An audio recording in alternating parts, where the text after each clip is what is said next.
Yeah. So, well, I go to some self-help conferences. I'm friends with a lot of these guys, Dan Flashman or Ty Lopez, and a lot of those dudes. And whenever we hang out, one of the things I notice is just 99% men in there. And whenever sometimes there'll be a bunch of girls at my apartment, right? They're getting ready, we're all going out or whatever, and I'll listen to them talk, and it's very clear to me that they don't believe male self-help improvement. They're not offended by it. They don't think it's real. Yeah. They literally just care about the finished product. Like Rich Cooper says, they wait at the finish line and they fuck the winners. That's it. So it's almost like, an NFL team, they're paying you for what you're going to do in the future. They don't care about all the practice you put in to get where you are. Yeah, the first part of that is they don't care about your struggles. Yeah. They wait at the finish line. And, they don't care about your struggles. They wait at the finish line. They fuck the winners. And so that's what happens, man. It's like one of these things where you understand all the stuff you had to go through. Now, like he said before, when they find out, when they see all these self-improvement books, they're like, why did you have to do this?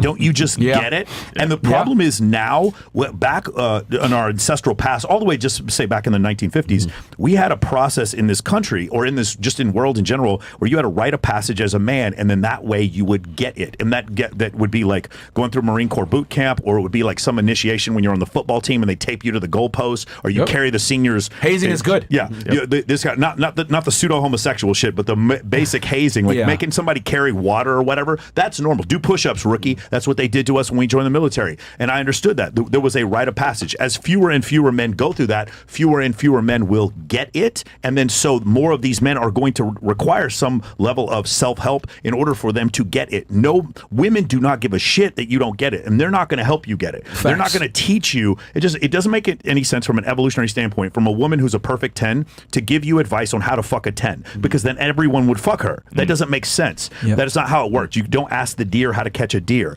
That's the problem. So because they don't understand that, when women give advice on what men should do, it's the advice they would give to a man they're already attracted to, because they cannot conceive of them sleeping with a man they're not attracted to.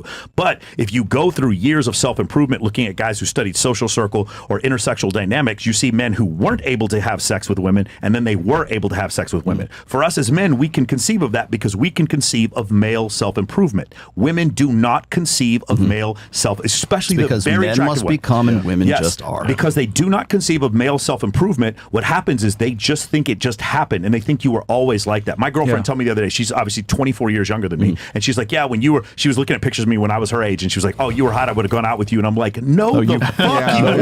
There's no way you would have gone out with me. That is so ridiculous. But in her mind, she thinks she would have gotten the same pang from meeting the 46-year-old me as she would have gotten from the 21-year-old me. And of course, that's not true. But she doesn't know that, because in her mind, she doesn't see all the steps to get where I'm at. Because they see the finished product. That's why they want to turnkey relationships. They want to walk into something that is like, exactly like what they were always hoping and dreaming for. It's like, they're waiting at the finish line. Hold on, because they're a turnkey product. Because they went through puberty, and then boobs popped up, sometimes when they were 16 or 17, and then all the guys gave them attention. They were just the finished product. They just add water, and they were hot, and female self-improvement was puberty and then turning 17, 18. It also boils down to like what I've called the hypergamous filter. Women are looking for a guy who's legit. Like if you look at shows like The Bachelor or Cheaters or something like that, there's always the intrigue is finding out, is this guy really who he really says he is? Yeah. And that's this I've wrote about it in the first book,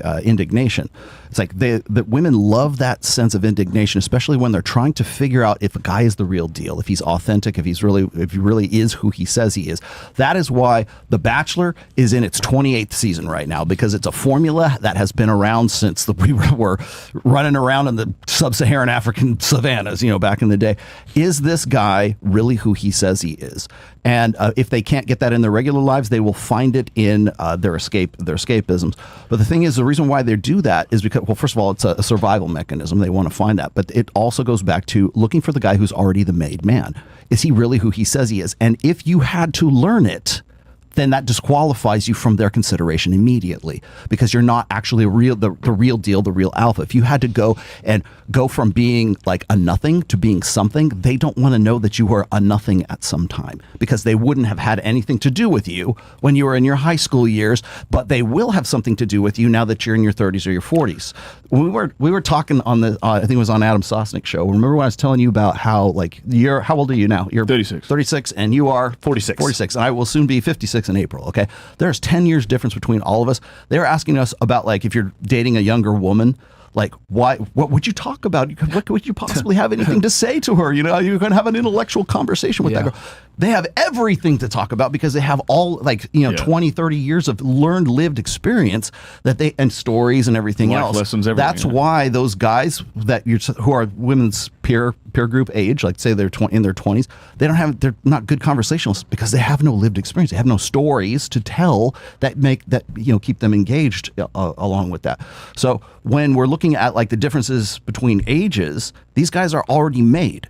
So they have a frame and a world into which that woman wants to enter into in the first place.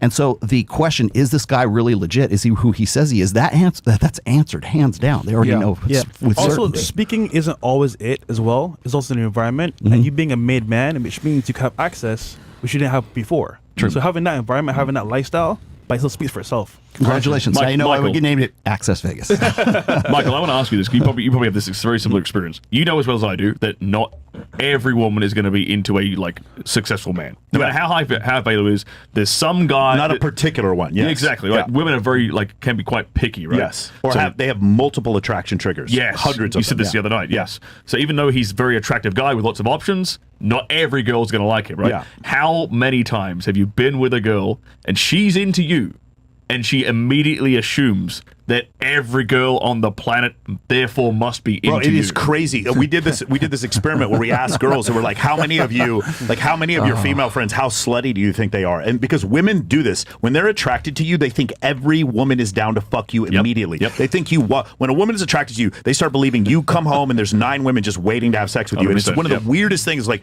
I wish it was that easy. Like, that's one of my favorite tests that we do on Access Vegas. Yeah. How slutty do you think your friends are on a range of 1 to 10? And their friends are always 9s, but the girls are always 4s. And I'm like, no, your friends are exactly as slutty as you are, and they would be saying the exact same shit about you if you were in right now. So it's so reliable too. Yeah, it's really funny.